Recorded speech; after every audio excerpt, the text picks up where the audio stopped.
Hi friends, welcome back to my YouTube channel. ಎಲ್ಲರೂ ಹೇಗಿದ್ದೀರಾ? ಚೆನ್ನಾಗಿದ್ದೀರಾ ಅಂತ ಅಂದ್ಕೊಂಡಿದ್ದೀನಿ. ನಾನು ತುಂಬ ದಿನ ಆಯಿತು ವಿಡಿಯೋ ಅಪ್ಲೋಡ್ ಮಾಡಿ. ವಿಡಿಯೋ ಮಾಡೋಕ್ಕೆ ಆಗ್ತಾ ಇರಲಿಲ್ಲ. ನನಗೆ ಸ್ವಲ್ಪ ಊರ ಕಡೆ ಫಂಕ್ಷನ್ಗೆಲ್ಲ ಹೋಗ್ಬಿಟ್ಟು ಬಂದರೆ ಹಿಂಗೇ ಆಗ್ಬಿಡುತ್ತೆ. ಹಾಗಾಗಿ ನಾನು ವಿಡಿಯೋ ಮಾಡೋಕ್ಕಾಗಲಿಲ್ಲ. ಇವತ್ತು ಸಾಟರ್ಡೆ. ಊರಿಗೆ ಹೋಗಿ ನಮ್ಮ ಅಮ್ಮವ್ರ ಮನೆಗೆ ಒಂದೆರಡು ತಿಂಗಳು ಹತ್ರ ಆಗಿತ್ತು ಅನಿಸುತ್ತೆ ದೇವಸ್ಥಾನಕ್ಕೆ. ಹಾಗಾಗಿ ಇವತ್ತು ಸಾಟರ್ಡೆ ಹೋಗೋಣ ಅಂತ ಅಂದ್ಕೊಂಡು ರೆಡಿ ಆಗ್ತಾಯಿದ್ದೀನಿ. ಮಕ್ಕಳಿಗೂ ಸ್ಕೂಲಿಗೆ ಕಳಿಸಿರಲಿಲ್ಲ.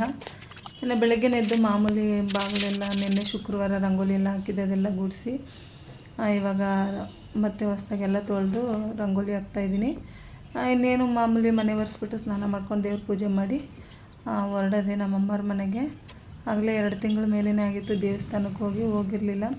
ಪ್ಲೀಸ್ ಯಾರಾದರೂ ಸಬ್ಸ್ಕ್ರೈಬ್ ಮಾಡ್ಕೊಂಡಿಲ್ಲ ಅಂದರೆ ದಯವಿಟ್ಟು ಸಬ್ಸ್ಕ್ರೈಬ್ ಮಾಡ್ಕೊಂಡು ವಿಡಿಯೋ ನೋಡಿ. ವಿಡಿಯೋ ಇಷ್ಟ ಆದರೆ ಲೈಕ್ ಮಾಡಿ, ಸಪೋರ್ಟ್ ಮಾಡಿ. ಇನ್ನು ಸಿಂಪಲ್ಲಾಗಿ ಒಂದು ಚಿಕ್ಕದಾಗಿ ರಂಗೋಲಿ ಹಾಕಿದ್ದೀನಿ. ತಿಂಡಿ ಕೂಡ ಏನೂ ಮಾಡಿರಲಿಲ್ಲ. ಹೋಟೆಲಲ್ಲೆಲ್ಲಾದರೂ ತಿನ್ಕೊಂಡು ಹೋಗೋಣ ಅಂತ ಅಂದ್ಕೊಂಡು ಮಾಡಿರಲಿಲ್ಲ. ಆಮೇಲೆ ಲಾಸ್ಟ್ ಮಿನಿಟಲ್ಲಿ ಮ್ಯಾಗಿ ಮಾಡಿಕೊಂಡು ಲೇಟ್ ಆಯಿತು ಅಂತ ಮ್ಯಾಗಿ ತಿನ್ಕೊಂಡು ಹೊರಡ್ತಾ ಇದ್ದೀನಿ. ಇನ್ನು ನೈಟ್ ಏನು ಕೆಲಸ ಮಾಡ್ದಂಗೆ ಮಲ್ಕೊಂಡ್ಬಿಟ್ಟಿದ್ದೆ. ಸ್ವಲ್ಪ ಟಯರ್ಡ್ ಆಗಿತ್ತು ನನಗೆ. ಹಂಗಾಗಿ ಏನು ಕೆಲಸ ಮಾಡಿರಲಿಲ್ಲ. ಇವತ್ತು ಬೆಳಗ್ಗೆ ಎದ್ದು ಇಷ್ಟು ಕೆಲಸ ಮಾಡ್ತಾಯಿದ್ದೀನಿ. ಮನೆಯೆಲ್ಲ ಕಸ ಗುಡಿಸ್ಕೊಂಡು ಮನೆಯೆಲ್ಲ ಒರೆಸಿ ಸೋಫಾ ಎಲ್ಲ ಕ್ಲೀನ್ ಮಾಡಿ ಇವತ್ತು ಎಲ್ಲ ಕ್ಲೀನ್ ಮಾಡ್ಕೊತಾ ಇದ್ದೀನಿ. ಅಂದರೆ ನಾನು ಯಾವಾಗೂ ಹಿಂದಿನ ದಿನವೇ ಕ್ಲೀನ್ ಮಾಡ್ಕೊತಾ ಇದ್ದೆ. ಬಟ್ ನೆನೆ ಸ್ವಲ್ಪ ಟಯರ್ಡ್ ಆಗಿದ್ದರಿಂದ ನನಗೆ ಮಾಡೋಕ್ಕೆ ಆಗಿರಲಿಲ್ಲ.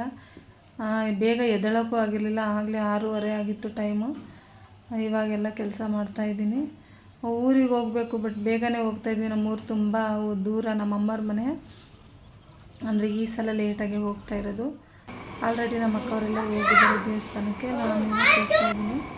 ಬೇಗನೆ ಹೊರಟಿದ್ದಾರೆ ಅವರು. ಮಕ್ಕಳು ಕೂಡ ಎದ್ದರು. ಮಕ್ಕಳಿಗೆ ಎದ್ದು ಹಾಲು ಕಾಯಿಸ್ಕೊಟ್ಟು ಅವ್ರಂಗೆ ಕುದ್ಬಿಟ್ಟು ಆಟಾಡ್ತಾಯಿದ್ದು. ನಾನು ಇವಾಗ ಮನೆ ಒರೆಸಿ ಸ್ನಾನ ಮಾಡಿಸಿ ಮಕ್ಕಳಿಗೆ ನಾನು ಸ್ನಾನ ಮಾಡಿಕೊಂಡು ಹೊರಡೋದು. ಇವಾಗ ನಮ್ಮ ಮನೆಯವರು ಡ್ಯೂಟಿಗೆ ಹೋದರೆ ಅವ್ರು ಬರೋಲ್ಲ ಊರಿಗೆ. ನಾವು ಮಾತ್ರ ಹೋಗ್ತಾಯಿದ್ದೀನಿ.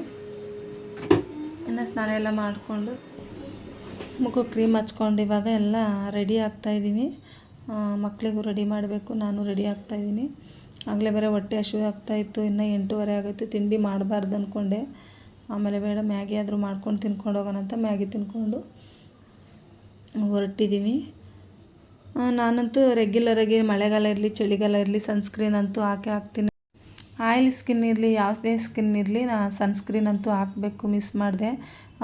ಏನಂದರೆ ಟ್ಯಾನ್ ಆಗಿಬಿಡುತ್ತೆ ಬಿಸಿಲಿಗೆಲ್ಲ ಹೋದಾಗ ಅಂತೇಳ್ಬಿಟ್ಟು ನಾನು ರೆಗ್ಯುಲರಾಗಿ ಸನ್ಸ್ಕ್ರೀನ್ ಹಾಕ್ತೀನಿ. ಇನ್ನು ಕೈಗೆ ಕಾಲಿಗೆಲ್ಲ ನಾನು ಬಾಡಿ ಲೋಷನ್ ಅಂತೂ ಅದು ಯಾವಾಗಲೂ ಹಾಕ್ಕೊತೀನಿ. ನನಗೆ ಡ್ರೈ ಇದ್ದರೆ ಆಗಲ್ಲ ನನಗೆ. ಅದಕ್ಕೋಸ್ಕರ ನಾನು ಯಾವಾಗಲೂ ಆಯಿಲ್ ಈ ಥರ ಮಾಯಿಶ್ಚರೈಸರಾಗಿ ಇಟ್ಕೊತೀನಿ. ಕೈ ಕಾಲಾಗಲಿ ಮುಖ ಆಗಲಿ. ನನಗೆ ಸನ್ಸ್ಕ್ರೀನ್ ಆಗಲಿ ಮಾಯಿಶ್ಚರೈಸರ್ ಆದರೆ ಆಗಲಿ ಇಲ್ಲ ಅಂದರೆ ಆಗೋದೇ ಇಲ್ಲ. ಅದು ರೂಢಿಯಾಗಿಬಿಟ್ಟಿದೆ ನನಗೆ. ಹಂಗಾಗಿ ನನ್ನ ಮುಖ ಅಷ್ಟೊಂದು ಡ್ರೈ ಅನಿಸೋದೇ ಇಲ್ಲ. ಆಯಿಲಿ ಥರನೇ ಇರುತ್ತೆ. ಬಟ್ ನನ್ನ ಸ್ಕಿನ್ ಮಾತ್ರ ಇರೋದು ಆಯಿಲಿ ಸ್ಕಿನ್ನೇ ಫೇಸು. ಆದರೂ ನಾನು ಮಾಯಿಶ್ಚರೈಸರಾಗೆ ಇಟ್ಕೊಂಡಿರ್ತೀನಿ. ಇವಾಗೆಲ್ಲ ರೆಡಿಯಾಗಿ ಮತ್ತೆ ಇವಾಗ ಪೂಜೆ ಮಾಡಬೇಕು. ಪೂಜೆ ಮಾಡಿ ಮಕ್ಕಳಿಗೆ ರೆಡಿ ಮಾಡಿಸಿ ಹೊರಡೋದೆ. ನಾವು ಹೊರಡೋಷ್ಟರಲ್ಲಿ 10:30 ಆಗಿತ್ತು ಟೈಮು. ಬಟ್ ಏನು ಮಾಡೋಕ್ಕಾಗಲ್ಲ, ಒಂದೊಂದು ದಿನ ಲೇಟ್ ಆಗಿಬಿಡುತ್ತೆ. ಆದರೆ ಈ ಸಲ ಇಷ್ಟೊಂದು ಲೇಟಾಗಿ ಹೋಗ್ತಾ ಇರೋದು. ಹೋಗೋಷ್ಟರಲ್ಲಿ ಸಂಜೆನೇ ಆಗಿತ್ತು. ಸ್ವಲ್ಪ ಕೆಲಸ ಇತ್ತು ಹೊರಗಡೆನೂ. ಕೆಲಸ ಮುಗಿಸ್ಕೊಂಡು ಆಮೇಲೆ ನಮ್ಮ ಅಮ್ಮನ ಮನೆಗೆ ಹೋದೆ. ನೈಟಲ್ಲೇ ಏನು ದೇವಸ್ಥಾನಕ್ಕೆ ಹೋಗಿದ್ದೆಲ್ಲ ನಾನು ವೀಡಿಯೋ ಮಾಡೋಕ್ಕಾಗಿಲ್ಲ. ಯಾಕಂದರೆ ಲಾಸ್ಟ್ ಟೈಮೆಲ್ಲ ನಾನು 2-3 ವೀಡಿಯೋ ಹಾಕಿದ್ದೀನಿ ದೇವಸ್ಥಾನಕ್ಕೆ ಹೋಗಿರೋದೆಲ್ಲ. ನಮ್ಮ ಅಮ್ಮವ್ರ ಮನೆ ಊರಲ್ಲಿ ಇರೋದು ಶನಿದೇವ್ರ ದೇವಸ್ಥಾನ. ನಾವು ಯಾವಾಗೂ ಹೋಗ್ತಾಯಿದ್ವಿ, ಮಂತ್ಲಿ ಒಂದು ಸಲ ಹೋಗ್ತಾಯಿದ್ವಿ. ಬಟ್ ಇದೇ ಸಲ 2-3 ತಿಂಗಳು ಆಗೋಯ್ತು ಹತ್ತತ್ರ. ಹೋಗೋಕ್ಕೆ ಆಗಿರಲಿಲ್ಲ. ಇವಾಗ ಹೋಗ್ತಾಯಿದ್ದೀವಿ. ಹೋಗಿ ಸಾಟರ್ಡೆ ಹೋಗಿ ಸಂಡೇ ಬಂದುಬಿಡಿದೆ. ಮಂಡೇ ಸ್ಕೂಲಿದೆ.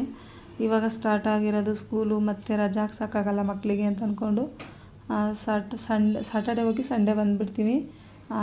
ಅಲ್ಲಿ ಜಾಸ್ತಿ ದಿನ ಇರೋಲ್ಲ. ಮಕ್ಕಳು ಇವಾಗ ನನ್ನ ಮಗಳು ಗಂಟೆ ಹೊಡಿತಾ ಇದ್ದಾಳೆ ನೋಡಿ. ಯಾವ ಥರ ಪೂಜೆ ಮಾಡೋಕ್ಕೆ ಬಿಡಲ್ಲ. ನಾನು ಗಂಟೆ ಹೊಡಿತೀನಿ ಅಂತ ಗಂಟೆ ಹೊಡಿತಾ ಇದ್ದಾಳೆ. ನಾನು ದೇವ್ರಿಗೆ ನಮಸ್ಕಾರ ಹಾಕಿ ನೋಡಿ ನನ್ನ ಮಕ್ಕಳು ಹೆಂಗೆ ಪೂಜೆ ಮಾಡ್ತಾಯಿದ್ದಾರೆ. ಈ ಪೂಜೆ ಎಲ್ಲ ಮುಗಿಸ್ಕೊಂಡು ಇವಾಗ ಹೊರಡ್ತಾ ಇದ್ದೀವಿ.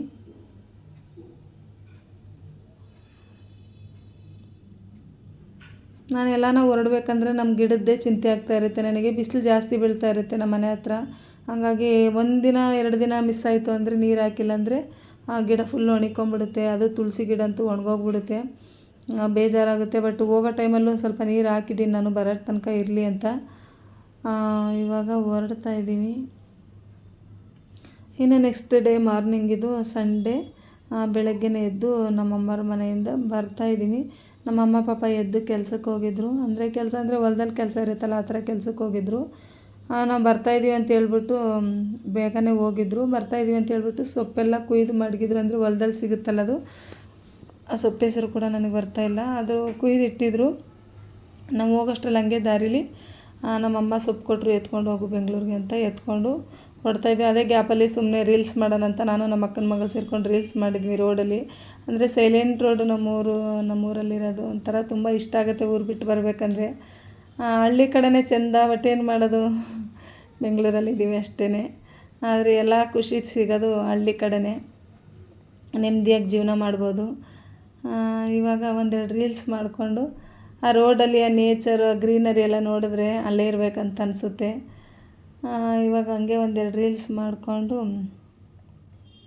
ಖುಷಿಗೋಸ್ಕರ ಸುಮ್ಮನೆ ಊರು ಬಿಟ್ಟು ಬರೋಕ್ಕೆ ಮನಸ್ಸಾಗ್ತಾಯಿಲ್ಲ ಅಂತ ಹೇಳ್ಬಿಟ್ಟು ಹಂಗೆ ಮಾಡಿಕೊಂಡು ಬಂದರೆ ಒಂದು 2-3 ದಿನವೂ ಇರೋಕ್ಕಾಗಲ್ಲ, ಮಕ್ಳಿಗೆ ಸ್ಕೂಲ್ ಹಾಳಾಗುತ್ತೆ ಅಂತ ಹೇಳ್ಬಿಟ್ಟು ಓಡಿ ಬಂದುಬಿಡ್ತೀವಿ. ಹೋದಾಗ ಸ್ವಲ್ಪ ಬೇಜಾರಾಗುತ್ತೆ ವಾಪಸ್ ಬರಬೇಕಂದ್ರೆ. ಹೋದಾಗ ಖುಷಿಯಾಗಿರುತ್ತೆ ಹೋಗ್ತಾಯಿದ್ದೀವಿ ಅಂತ, ವಾಪಸ್ ಬರಬೇಕಂದ್ರೆ ಬೇಜಾರಾಗ್ತಾ ಇರುತ್ತೆ. ಎಲ್ಲರಿಗೂ ಹಿಂಗೆ ಇರುತ್ತೆ ಜೀವನ, ಒಬ್ಬೊಬ್ರಿಗೆ ಒಂದೊಂದು ಥರ. ಹಳ್ಳಿ ಕಡೆ ಇರೋರಿಗೆ ಸಿಟಿಗೆ ಹೋಗಬೇಕು ಅನ್ನೋ ಆಸೆ ಇರುತ್ತೆ. ಸಿಟಿಲಿ ಇದ್ದು ಬೇಜಾರಾಗಿರೋರ್ಗೆ ಹಳ್ಳಿ ಕಡೆನೇ ಜೀವನ ಚೆನ್ನಾಗಿದೆ ಅಂತ ಅನಿಸ್ತಾ ಇರುತ್ತೆ. ಎಲ್ಲರಿಗೂ ಒಂದೊಂದು ಥರ ಇದ್ದೇ ಇರುತ್ತೆ. ಇವಾಗ ಹಂಗೆ ಒಂದೆರಡು ರೀಲ್ಸ್ ಮಾಡಿಕೊಂಡು ಟೈಮ್ ಪಾಸ್ ಮಾಡ್ಕೊಂಡು ನಡ್ಕೊಂಡು ಹಂಗೆ ಹೋಗ್ತಾಯಿದ್ವಿ. ನಮ್ಮೂರಿಂದ ಸ್ವಲ್ಪ ದೂರ ನಡ್ಕೊಂಡು ಹೋಗಬೇಕು ಬಸ್ ಸ್ಟಾಪ್ ತನಕ. 1 ಕಿಲೋಮೀಟ್ರ್ ಇರಬೇಕು ಅನಿಸುತ್ತೆ. 1 ಕಿಲೋಮೀಟ್ರ್ ಹೋದರೆ ಅಲ್ಲಿ ಬಸ್ ಸಿಗುತ್ತೆ ನಮಗೆ. ಹಾಗೆ ನಮ್ಮ ಅಮ್ಮವ್ರು ಹೊಲ್ದಲ್ಲಿ ಕೆಲಸ ಮಾಡ್ತಾಯಿದ್ರು, ದಾರಿಲಿ ಮಾತಾಡಿಕೊಂಡು ಸೊಪ್ಪು ಕುಯ್ದಿಟ್ಟಿದ್ದು ಸೊಪ್ಪು ಬೇಡ ಅಂತಂದ್ರು. ನಮ್ಮಮ್ಮ ಹಿಂಸೆ ಮಾಡಿ ಸೊಪ್ಪು ತಗೊಂಡು ಹೋಗಲೇಬೇಕು ಅಂತ ಕೊಟ್ಟು ಹಾಗೆ ಸೊಪ್ಪು ತಗೊಂಡು ನೋಡಿ, ಈ ಥರ ಸೊಪ್ಪಿದು. ಸೊಪ್ಪು ತಗೊಂಡು ಇವಾಗ ಹೊರಡ್ತಾಯಿದ್ದೀವಿ. ಸುಮ್ಮನೆ ಹಂಗೆ ಕೆಲಸ ಮಾಡ್ತಾಯಿದ್ರಲ್ಲ, ಎಲ್ಲ ನಮ್ಮ ರಿಲೇಷನ್ದವರೇ ಇರೋದು, ನಮ್ಮೂರಿನವರೇ ಎಲ್ಲರೂ ಇರೋದು. ನಮ್ಮ ಚಿಕ್ಕಮ್ಮನ ಇದ್ದರು ಅಲ್ಲಿ. ಹಾಗೆ ವೀಡಿಯೋ ಮಾಡ್ಕೊಂಡು ಅವರಿಗೆಲ್ಲ ಮಾತಾಡಿಕೊಂಡು ಬಾಯ್ ಹೇಳಿ ನಾವಿವಾಗ ಹೊರಟ್ವಿ ಬೆಂಗಳೂರಿಗೆ. ಮತ್ತೆ ನಿಜವಾಗ್ಲೂ ಈ ಸೊಪ್ಪು ಹೆಸರೇನು ಅಂತ ನನಗೆ ಗೊತ್ತಿಲ್ಲ, ಬಟ್ ಮರ್ತೋಗ್ಬಿಟ್ಟಿದೆ. ತೆಲುಗುನಲ್ಲಿ ಹೇಳ್ತೀವಿ, ಕನ್ನಡದಲ್ಲಿ ಬರ್ತಾಯಿಲ್ಲ ನನಗೆ ಇದ್ರ ಹೆಸರು. ತಗೊಂಡು ಹೋಗ್ತಾಯಿದ್ವಿ. ಸಾಂಬಾರೆಲ್ಲ ಮಾಡ್ತೀವಿ, ಬಟ್ ಅದ್ರ ಹೆಸರು ಗೊತ್ತಾಗ್ತಾಯಿಲ್ಲ ನನಗೆ.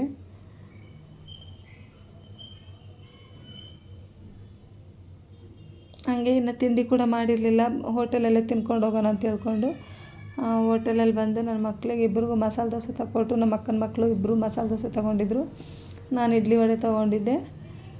ಇವಾಗ ತಿನ್ಕೊಂಡು ಹೊರಟಿದ್ವಿ. ನಮ್ಮ ಅಕ್ಕವ್ರಿಬ್ಬರು ಬರಲಿಲ್ಲ, ಊರಲ್ಲೇ ಇದ್ದಾರೆ. ಅವ್ರಿಗೆ ಸ್ವಲ್ಪ ಕೆಲಸ ಇದೆ ಅಂತ ಹೇಳ್ಬಿಟ್ಟು ನಾನು ಅವರಿಬ್ಬರು ಮಕ್ಕಳಿಗೂ ಕರ್ಕೊಂಡು ಬೆಂಗಳೂರಿಗೆ ಹೊರಟಿದ್ವಿ. ಅವ್ರಿಗೆ ಸ್ಕೂಲ್ ರಜೆ ಇಲ್ಲ ಅಂದ್ಕೊಂಡು, ಇನ್ನೊಬ್ಳು ಕೆಲಸಕ್ಕೂ ರಜೆ ಇಲ್ಲ ಅಂದ್ಕೊಂಡು ಕರ್ಕೊಂಡು ನಾನು ಬೆಂಗಳೂರಿಗೆ ಹೋಗ್ತಾ ಇರೋದು.